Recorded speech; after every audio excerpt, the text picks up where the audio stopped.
PoK में बगावत की आग, मुजफ्फराबाद की ओर बढ़ा 1 लाख लोगों का सैलाब। आखिर पाकिस्तान के कब्जे वाले कश्मीर में क्या हो रहा है? पाकिस्तान के कब्जे वाले कश्मीर यानी पीओके में हालात लगातार तनावपूर्ण होते जा रहे हैं। सड़कों पर हजारों नहीं बल्कि लाखों लोगों के गुस्से की तस्वीरें सामने आ रही हैं। जगह जगह विरोध प्रदर्शन हो रहे हैं। प्रदर्शनकारियों और सुरक्षा बलों के बीच हिंसक झड़पें हो रही हैं और कई लोगों के मारे जाने की भी खबरें सामने आई हैं। मुजफ्फराबाद की ओर बढ़ रहे विशाल मार्च ने पूरे इलाके को हाई अलर्ट पर ला दिया है। कई जगह बैरिकेड लगाए गए हैं, सड़कें बंद की गई हैं और सुरक्षा बलों की भारी तैनाती की गई है। दूसरी ओर प्रदर्शनकारी पीछे हटने को तैयार नहीं दिख रहे हैं, लेकिन सबसे बड़ा सवाल यही है, आखिर पीओके में ऐसा क्या हुआ कि लोग पाकिस्तान सरकार के खिलाफ खुलकर सड़कों पर उतर आए? क्या ये सिर्फ महंगाई और बिजली संकट का विरोध है या इसके पीछे वर्षों से जमा राजनीतिक और प्रशासनिक असंतोष भी है? आखिर क्यों जॉइंट अवामी एक्शन कमेटी यानी कि JAAC ने मुजफ्फराबाद की ओर लॉन्ग मार्च का ऐलान किया है? प्रदर्शनकारियों की प्रमुख मांगे क्या हैं और इन झड़पों में मौतों की खबरों ने हालात को कितना गंभीर बना दिया है? इन सवालों के जवाब जानना इसलिए भी जरूरी है क्योंकि ये आंदोलन अब केवल स्थानीय विरोध तक सीमित नहीं रह गया है। कई राजनीतिक विश्लेषकों का मानना है कि यदि स्थिति और बिगड़ती है तो इसका असर पाकिस्तान की आंतरिक राजनीति, उसकी सुरक्षा व्यवस्था और पूरे क्षेत्र की स्थिरता पर पड़ सकता है। आइए पूरे घटनाक्रम को शुरुआत से और विस्तार से समझते हैं और जानते हैं कि पीओके में आखिर हो क्या रहा है, यह आंदोलन शुरू कब हुआ, इसकी वजह क्या है और आगे हालात किस दिशा में जा सकते हैं। नमस्कार, मेरा नाम है ऋचा पराशर और आप देख रहे हैं वन इंडिया न्यूज।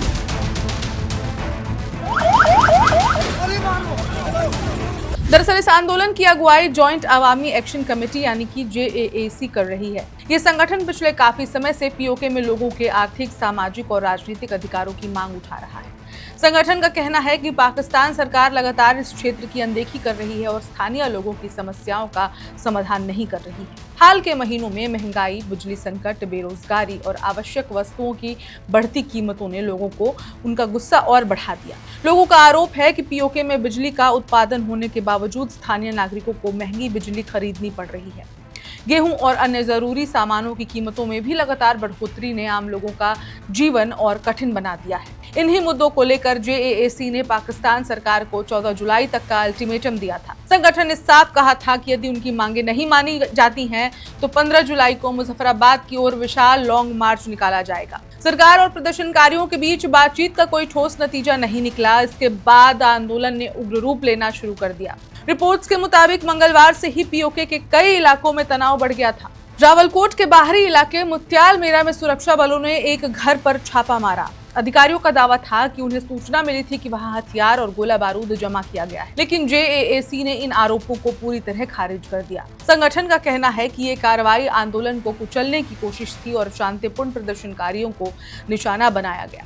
इसी दौरान कई स्थानों पर प्रदर्शनकारियों और सुरक्षा बलों के बीच हिंसक झड़पें शुरू हो गई। स्थानीय मीडिया और अंतर्राष्ट्रीय समाचार एजेंसी रॉयटर्स के अनुसार इन झड़पों में अब तक कम से कम 9 लोगों की मौत हो चुकी है। इनमें प्रदर्शनकारी और सुरक्षा बलों के जवान दोनों ही शामिल बताए जा रहे हैं। कई अन्य लोग घायल हुए हैं। इसके बावजूद आंदोलन रुकने के बजाय और बड़ा होता जा रहा है। रावलकोट, मीरपुर, कोटली, बाग और आसपास के इलाकों से हजारों लोग मुजफ्फराबाद की ओर निकल पड़े हैं। लाखों लोग सड़कों पर। अब विभिन्न रिपोर्ट्स के अनुसार प्रदर्शनकारियों की संख्या 1 लाख से अधिक बताई जा रही है। मुजफ्फराबाद पहुंचने से पहले कई जगह पाकिस्तानी प्रशासन ने भारी कंटेनर, बैरिकेड और अवरोधक लगाकर रास्ते बंद कर दिए, लेकिन प्रदर्शनकारियों ने कई स्थानों पर इन बैरिकेड्स को हटाने और कंटेनरों को किनारे करने की कोशिश की। उसके जवाब में पुलिस और रेंजर्स ने आंसू गैस के गोले छोड़ दिए। कई वीडियो सोशल मीडिया पर सामने आए हैं जिनमें प्रदर्शनकारियों और सुरक्षा बलों के बीच टकराव साफ साफ दिखाई देता है। हालांकि इन सभी वीडियो की स्वतंत्र पुष्टि नहीं हो सकी है। बताया जा रहा है कि सेनापति इलाके में प्रदर्शनकारियों की भीड़ ने सुरक्षा बलों के एक कैंप को भी घेर लिया है, जिससे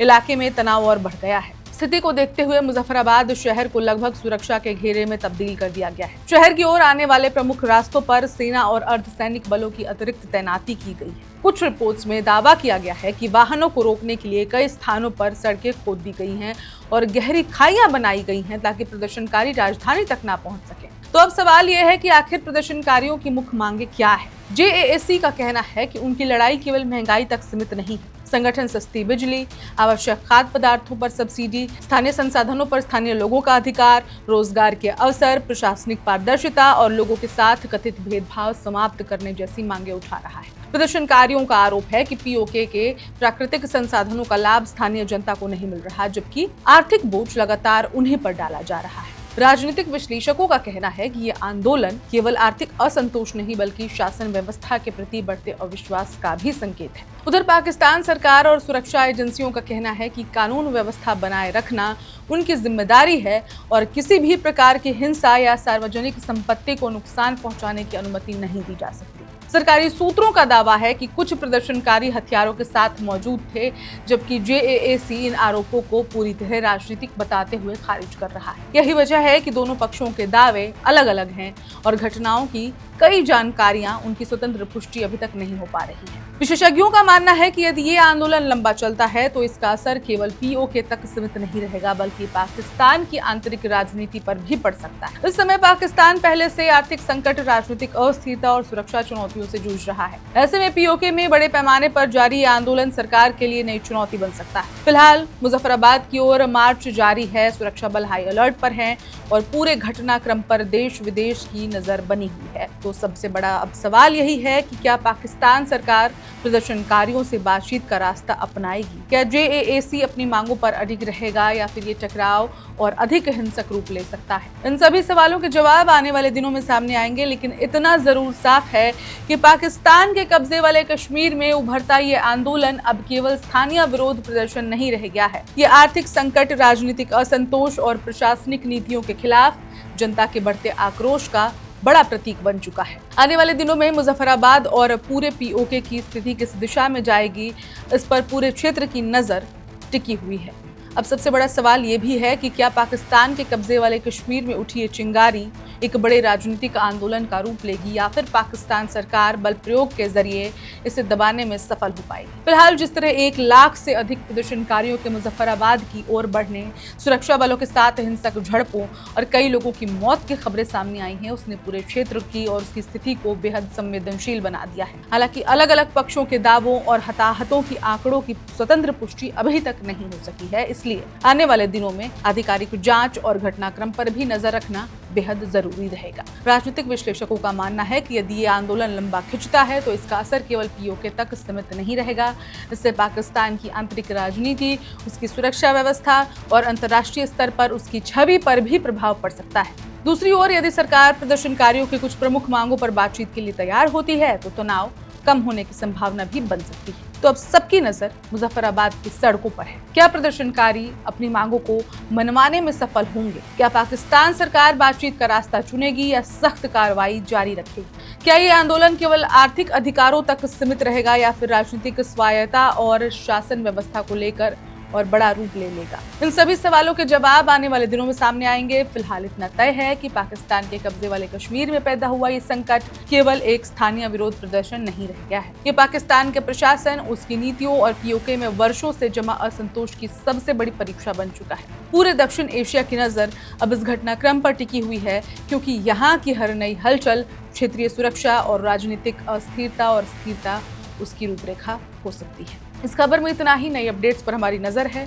जो भी नए अपडेट्स आएंगे आप तक हम पहुंचाते रहेंगे। तब तक देखते रहिए one India Hindi. One India को सब्सक्राइब करें और कोई भी अपडेट मिस ना करें। अभी वन इंडिया ऐप डाउनलोड करें।